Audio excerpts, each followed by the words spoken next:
Hello, welcome back to Fantastic Secrets Behind Fantastic Beasts. I'm Susan Şipal. As the Obscurus, Credence represents a massive explosion of rage and destruction. But does this magical storm have an equivalent in the No-Maj world? And what can we expect to see by series end? Could the Obscurus represent a magical equivalent of the atomic bomb? I originally covered this theory in my clue book, published in December, but have expanded upon it while putting this video together. Let me show you all the links and see what you think. When I wrote Fantastic Secrets immediately after the film's release, I didn't start out looking for an atomic bomb. The theory came by way of the evidence presented through the film and script book. There are just too many allusions to a weapon of mass destruction to be cast aside. Starting with the explosion of pure white light that Grindelwald used to kill 5 Aurors at once, white is the color of multiple killings in the story. From the shining white eyes of the Obscurus to the white coats of the executioners, the white execution chamber, the multiple electric blue and white spells shot at the Obscurus, to the white ball of magic light when the Obscurus implodes. Indeed, each time white is used in the script book, it's associated with either multiple killings or the Obscurus. Perhaps the use of white is intended to link with Grindelwald's belief of killing for a greater good. Newt says, "Mass slaughter for the greater good, you mean." In a story that we know will span through World War II, Newt's words hint strongly at both the Holocaust and the atomic bomb. Throughout the film, we're shown that finding and using the Obscurus is crucial for Grindelwald's plan. Visually, the Obscurus is shown as various types of destructive storms. Initially, it's viewed as a gas eruption linked to the pipes running beneath the streets and blowing apart walls and buildings. In the Senator Shaw death scene, it appears to the No-Majs as an invisible wind blowing through the pipes before tearing through the room. Then, at the climax, it's described as a black tsunami destroying anything in its path, and a giant wave that consumes the entire space. Like a tornado, it then storms up a half-built skyscraper, windows shattering at every level, electric wiring exploding. Finally, as a massive hurricane-like storm, it forms a wide disc shape before plunging back into the subway. Grindelwald understands from the start that the power this creature exhibits is beyond human. This is a beast. No human could do what this thing is capable of, Madam President. Indeed, the Obscurus is shown as a dark mass of energy.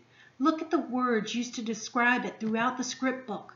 A dark mass, black mass, oily, emitting a disturbed, restless energy, Credence's body exploding into a dark mass, its dark energy burst out once more, and unstoppable kinetic mass. Indeed, kinetic is used twice to describe the Obscurus.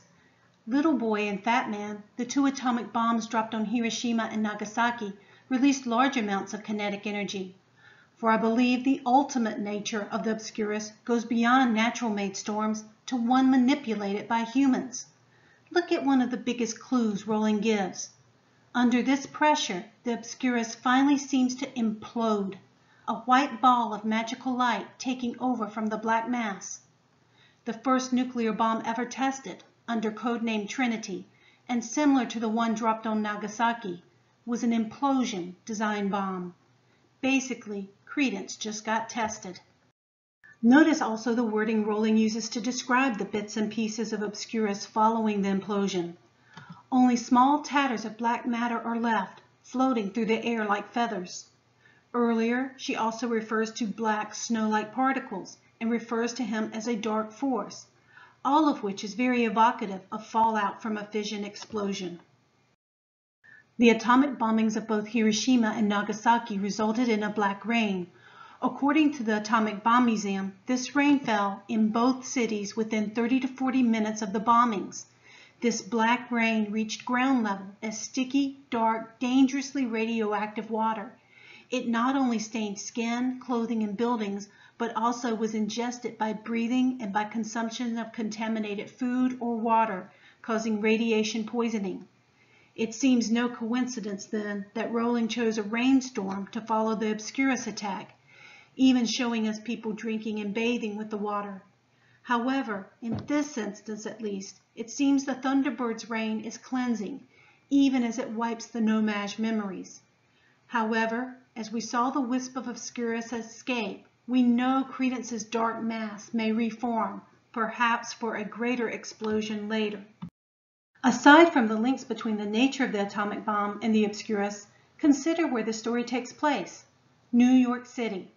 The code name for the highly classified program that developed the United States' first atomic weapons was the Manhattan Project, because the Army Corps of Engineers division that started it was headquartered on the 18th floor of 270 Broadway. But Tower 270 was not the only building in Manhattan associated with the project. There were several others. However, the other most intriguing one is the Woolworth Building, the one that also secretly houses MACUSA.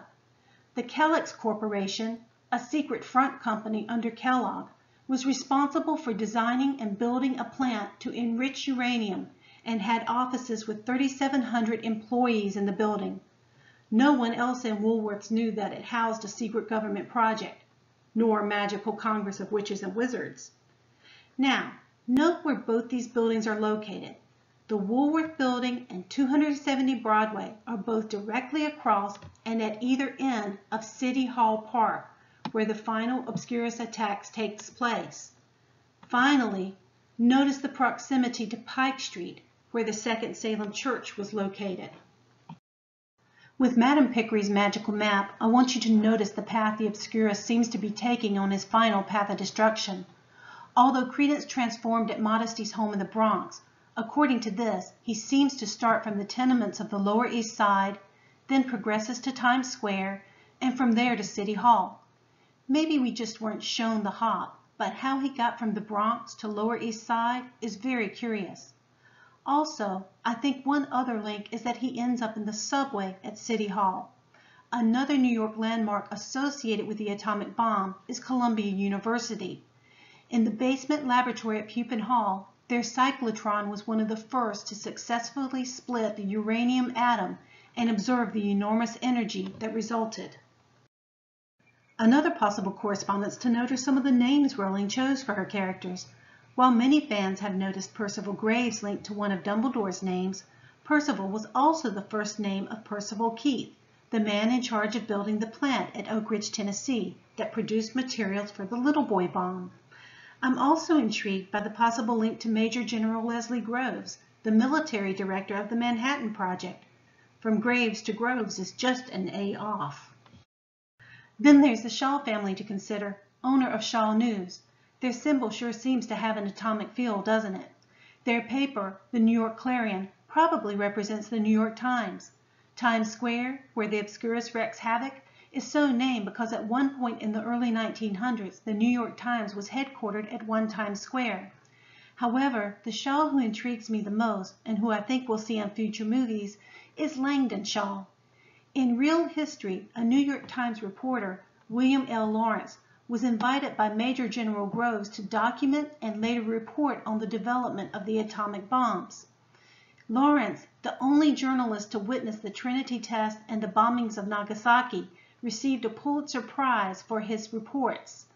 This award was contested in 2004 because Lawrence seemed to have deferred to the government and military by disputing the harmful effects of the radiation fallout and black rain. With Langdon Shaw's fascination with magic, might we see him penetrate the wizarding world and report on it sometimes later in the series? While his memory may have been wiped, I'm wondering if Frank's rain cloud had the power to destroy all those negatives snapped by the Clarion's photographers. MACUSA's biggest fear is revealing the magical community to the No-Maj.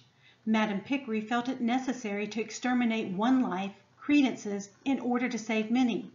One of the arguments for the use of atomic weapons at the end of World War II was that, in the end, it would save more lives than those lost. I feel that we are headed for a scenario where wizards following Grindelwald will engage in war to exterminate as many muggles as possible, and the rest of the wizarding world will be forced to participate to combat them. Wizarding scientists, like Newt, will face an even more massive ethical dilemma, whether to use their powers and beasts to design weapons of mass destruction in hopes that, in the end, they may save more lives than they take. While we know Newt and Tina will end up together, as a writer, I feel fairly sure Rowling will throw significant conflict their way before achieving their happily ever after. With Tina working for the government that may be involved in designing a weapon, and Newt as a scientist who seeks to protect his beast, there's definitely room for conflict on a massive scale. Which brings me back to Times Square. Times Square is not directly associated with the Manhattan Project, but it is associated with the end of World War II. Remember that famous VJ Day kiss? Writers love to come full circle by returning to earlier scenes with a totally different outcome. Might we expect to see Newt and Tina reunited at the end of the film series in just such a pose? Though it appealed to a wide audience and had mature themes, Harry Potter was a children's story.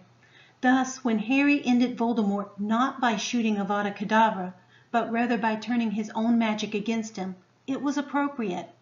For Fantastic Beasts, however, I believe more difficult ethical choices lie ahead for Newt and team. They will each have to examine, like Dumbledore, what the true nature of the greater good is to them. How much are they willing to kill, including innocents, to protect human life? And how much are they willing to endanger the natural living world in order to do so? Whether Rowling will venture so far into the No-Maj world as to make the historical Holocaust and atomic bombings a part of the series, I do not know. But I'm sure there will be at least a magical counterpart to it. Dark days lie ahead. Fortunately, Rowling never leaves her characters or readers without the love and support of friends to see them through. As a reminder, you can still get my free ebook, Egyptian Myths and Harry Potter, containing 9 of my favorite theories. Just click on the link I'm providing above and in the description below. It also comes with discount coupons to my other books and on my story consulting services.